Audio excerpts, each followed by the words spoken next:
But I mean, TWP existed, Ernie Schwartz existed, Pass Marai existed.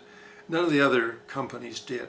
So the conduit was through Pass Marai. Right. Pass Marai had a project called the New Directors Group. John Palmer, Martin Kinch, Ken Gass, Jack Messenger, Martin Brenzel, Henry Charvain, and me. I think that was the bunch. And that was a Pass Marai project to bring these people together from various places. Well, I'd met Henry at Rochdale. I'd met Ken Gass teaching at a school up in North York someplace. And so I invited all these people to come together. Ron Terrell had brought Martin and John in from, they just closed their season in Stratford, and we had an open door policy, so they all came in. They all worked there, and then Martin and Shane and John went off and did Toronto Free. Yep. Ken already had something kind of going with Connie Brissenden, who's the woman who introduced Canadian plays to Canada. And then out of that he did Playwrights Co-op, it was called. Right. She was the publisher. And so there was rivalry amongst, these are 7 young Turks trying to make it. Male Turks. They're all male Turks. White male Turks. All white male Turks. One was a Finn. Yeah.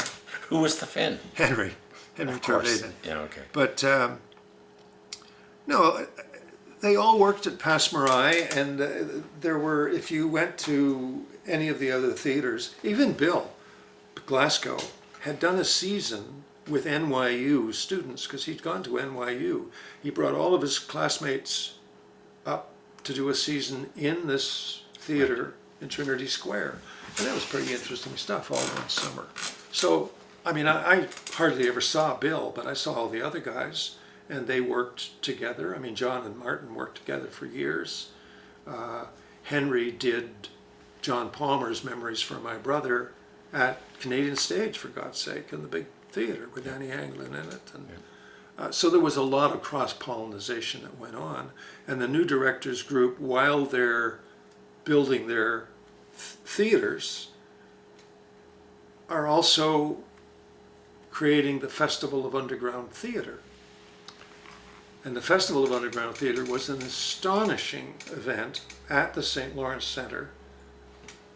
And our general manager had made a deal with the St. Lawrence Centre that they would look after the money that Charlotte Holmes at the Arts Council said, I can't give you money for Pass Marai, Jim. They'd given us $4,000, I think, up to that point. But I could maybe give you $15,000 if you could all get together and do something. So we said, well, yeah, let's all get together and do something. And we did the festival. And that was a seminal event. Kind of gets lost in the shuffle. But yeah, no, I mean, Thompson did Ubu Roi, and Maury Chaikin arrived from the University of Buffalo playing God in a diaper.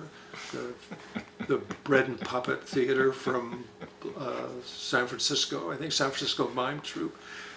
Jerome Savary, when he was invited to come. Jerome Savary is a great French director. He's actually South American, but he had a thing called the Grand Magic Panic Circus. And I had seen them at Brandeis at a festival down there. So we invited them. He said, we will swim with refrigerators on our back to be in your festival. And they came. So it was good stuff. But all of that was those 7 or 8 white guys collaborating and helping and assisting and working. I had at one time Paul, Thompson, Martin, John, and myself were all employed at Pass Marai doing one thing or another. And now, Paul was hired as a stage manager, was he not? Or manager? Kind of a production manager. Kinch knew him.